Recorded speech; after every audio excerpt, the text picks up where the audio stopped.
You know, one of the things I love about San Diego State and the Aztecs, Costa, is they are always right on time. They do not miss a beat.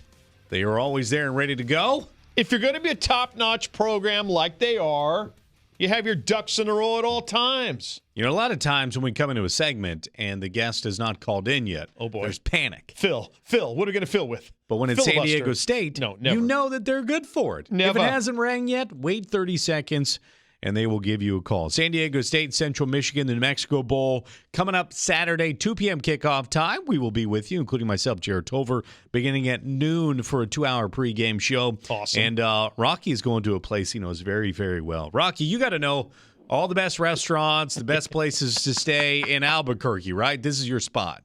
Well, obviously, I know a lot of people there, and things have changed. I've been here for 10, 11 years now, so things have changed, I'm sure, a little bit, but the old haunts are still there, and I can probably still find them. Is part of your bowl experience in catching up with a lot of old friends there in New Mexico? Well, it seems to be. I'm getting a lot of phone calls and text messages about tickets and all those kind of things, so hopefully they'll all show up and they'll be rooting for us, and it'll be fun to see, especially old teammates. Okay, now are these mostly Fairweather fans or people you haven't heard from in years, but now it's just like, oh my God, Rocky, remember me? Can I have a ticket, please? No, most of them are friends that, we met in college, and we've been friends ever since, and all those kind of people are calling, sure. Awesome. Rocky, your 9th straight bowl game with the Aztecs, 10 consecutive as a program. What do you enjoy most about leading up to the game? Do you always enjoy the festivities and everything that goes along with being part of a bowl game? Well, I think it's one or the other, because sometimes the coach, and especially me, I get worried about the game. I want to win the game, and I worry about planning for the game and game planning and all that. But it's a reward to the players for having a really good season, and you enjoy the festivities. But in the back of your mind as a coach, you're always thinking about the game. Now, the trick is to keep the players thinking about the game instead of the fun they're having. I mean, you can have fun and still get ready to play the game, and sometimes that doesn't happen. Well, Rocky, as far as the pregame chat you're going to have with your football team in that locker room before you take the field, does some of that conversation have to do with let's send the seniors out on the right note? Well, we usually do that the last game of the regular season in the stadium. That's when it means the most to those seniors. But obviously, leading up to the game, we'll talk about this as the last game most of those seniors are ever going to play. A couple of them might get in the NFL, but most of them aren't, so they have to enjoy it. Rocky, how have you approached the film study of Central Michigan to try to get the most out of what you can see and how specifically it'll apply to your team? Well, last week we worked on our team, and we did some stuff against Central Michigan. This weekend we really broke them down and made up a game plan for the week coming.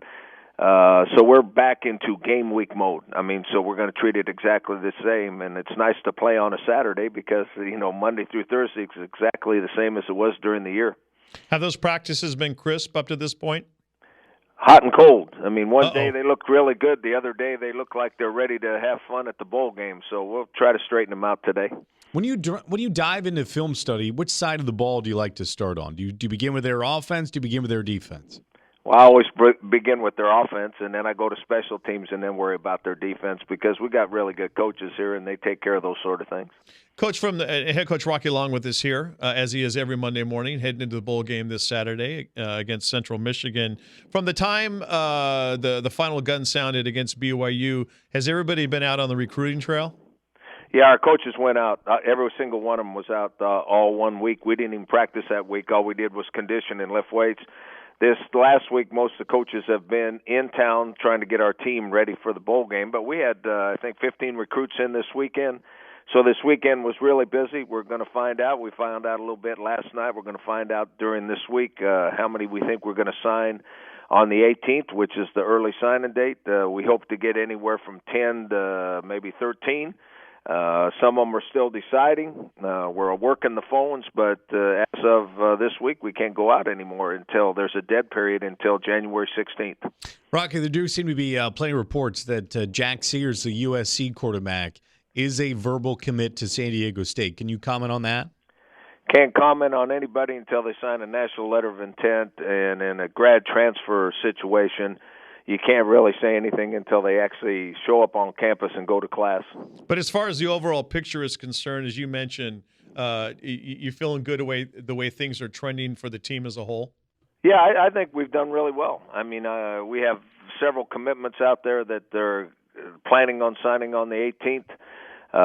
We have some grad transfers that are still trying to decide, but some of them have decided to come, and they've been admitted to school and all those sort of things. But like I say, you can't say anything about them until they actually go to class. We'll be able to talk about the National Letter of Intent guys as soon as we get a copy of them signing it, and we'll be able to talk about those guys hopefully on the 18th. Could this potentially be the best game of Juwan Washington's season? Well, I don't know. He's not 100%. He hasn't practiced full speed yet, so he might not even play. It's a little bit of an ankle. It's a little bit of a turf toe. He's got lingering issues. Who knows if he's going to play? That turf toe, Rocky, it's a very unfair name. It's so much, isn't it? It's so much more brutal. Like a turf toe, it's like, what, a couch toe? Like you stub your toe? I mean, those can end careers.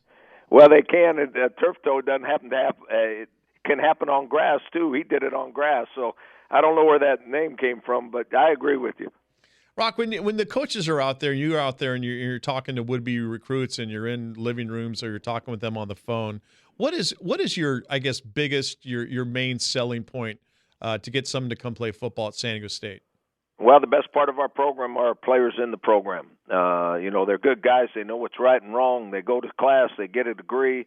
They work hard in practice, and we've had great success on the field. So what we tell players is come check us out, and if they fit in, they're going to be successful. If they don't fit in, they ought to find someplace else to go in. And that seems to work. It does, and it seems like your guys, we can say this till we're blue in the face, and we'll continue to say it.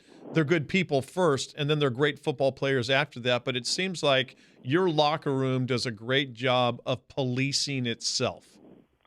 Most of the time, that's very, very true, and I think that the young men they attract are like people. So we have really good people in our program. We have very few issues, and if they attract people like them, things are good.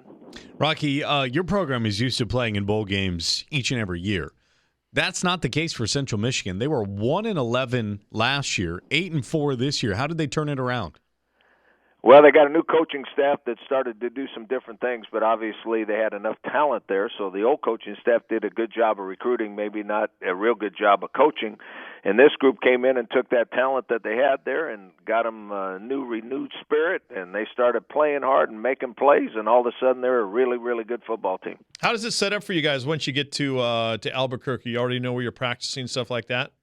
Yeah, it's funny. It's a quick turnaround. Obviously, we're playing early in the bowl season, and it's really a quick turnaround. We're only going to be able to practice there one time. We're practicing 3 times this week before we leave, and then we practice once there, and then it's Friday, and then we play on Saturday, and usually on Friday we just do walkthroughs. Ryan Agnew's health, Rocky? He's much, much better. He'll start the game. I don't think he'll be 100%, but he'll be close, and he deserves to start, and hopefully he'll play well. Do you know what's in that swag bag for the guys? Yeah, there's all kinds of sweatsuits and shoes and T-shirts and shorts. I mean, they're going to, some of our guys use those as Christmas presents to dads and grandfathers and stuff. Well, if it comes to shoes, Costa wears 5.5s. So 5.5. Yeah. My goodness. And we'll just leave it there, Rocky. You know what they say about men with small feet, but that's conversation for a different day. Rocky, all the best on that awkward note. Best of luck to you. 2 p.m. kickoff time Saturday right here on Xtra 1360. Back to Albuquerque, Rocky. Thanks for your time. I appreciate it, guys. Have a good day. Thanks, Coach. Enjoyed it.